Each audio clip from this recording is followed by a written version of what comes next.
Hello, I'm Shelley Rydell from Resources for Learning. Welcome to Webinar 5. In this webinar, we'll roll out the first of the spring monitoring requirements, which is Compliance Component 9, Family Engagement. In this webinar, we will discuss expectations for the quality indicator due on February 14, 2020. As a quick reminder, the handout displayed here can be found under the Monitoring tab on mytexasace.org. You will find it under the Resources and Support section, and the title of the document is Texas ACE Program Monitoring Fall and Spring Rolling Deadlines. The quality indicator due on February 14th is highlighted in an orange box here. This document also shows all of the deadlines and the dates webinars covering each group of quality indicators will be posted to mytexasace.org. Compliance Component 9, Family Engagement, falls under the umbrella category School Community Engagement.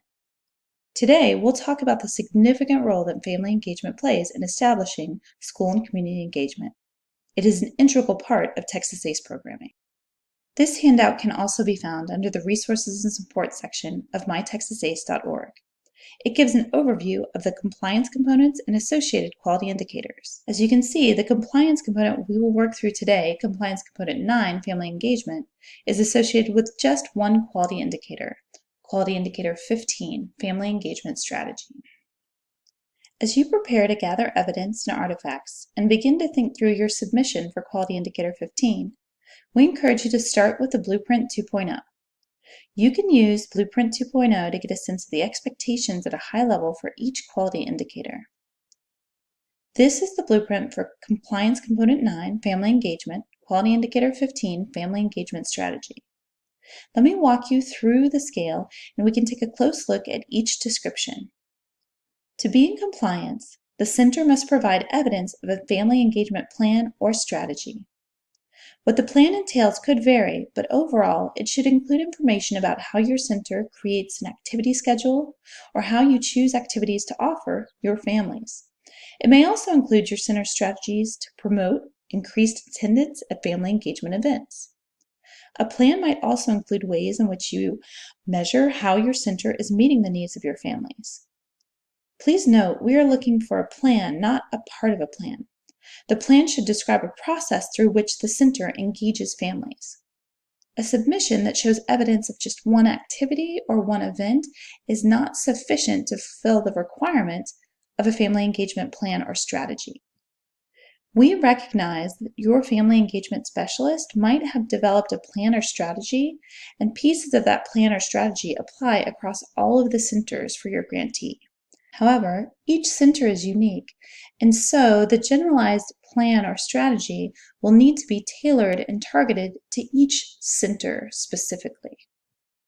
This is a center-level compliance component, and as such, each center should upload their specific family engagement plan or strategy. Moving along the continuum, we are also looking at the variety of family engagement activities offered. In order to be considered in development, your center must have facilitated at least 6 family engagement activities during the current school year. Next, we are interested in learning about how the center goes about eliciting the voices of family when planning family engagement activities. For example, do you administer surveys to learn more about your family's needs? What are some of the ways you learn about topics that families need or want to learn more about? How do you give families opportunities to weigh in on ideas for activities that might appeal to them?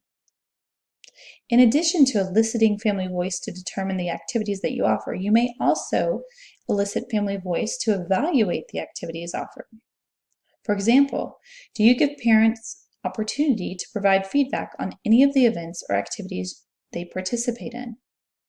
What did they have to say about the event? In what ways do they think the event could have been improved? A program that is progressing would have evidence to substantiate that the center offers activities designed to engage families in their children's education. How do you share information about your program's curriculum? How do you help parents support their students on things like the STAR exam?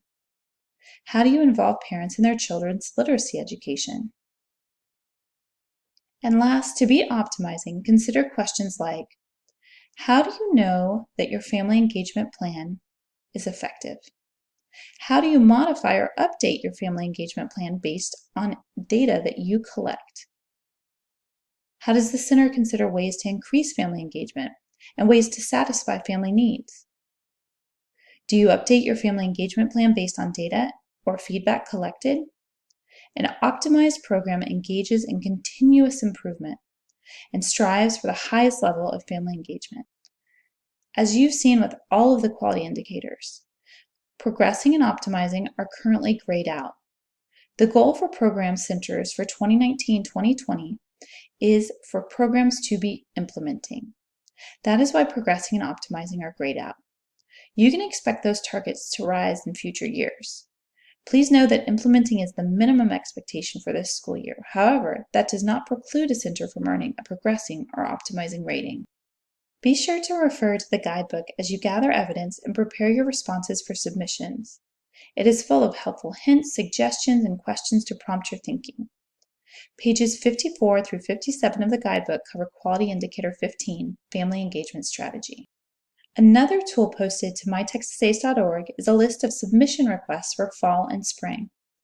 As you can see, for family engagement, submission requests include a center's current family engagement plan or strategy, and an artifact that shows how centers engage families in their children's education. This webinar is part of a series of webinars designed to help project directors and site coordinators prepare for the new monitoring system. The purpose of today's webinar is to walk through the quality indicator due on February 14, 2020.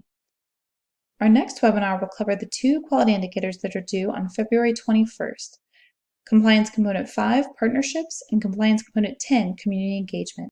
If you have any questions or need more information, please feel free to contact us by email. Our email addresses are shown on this slide. We look forward to working with you towards quality improvement in Texas ACE. Thank you.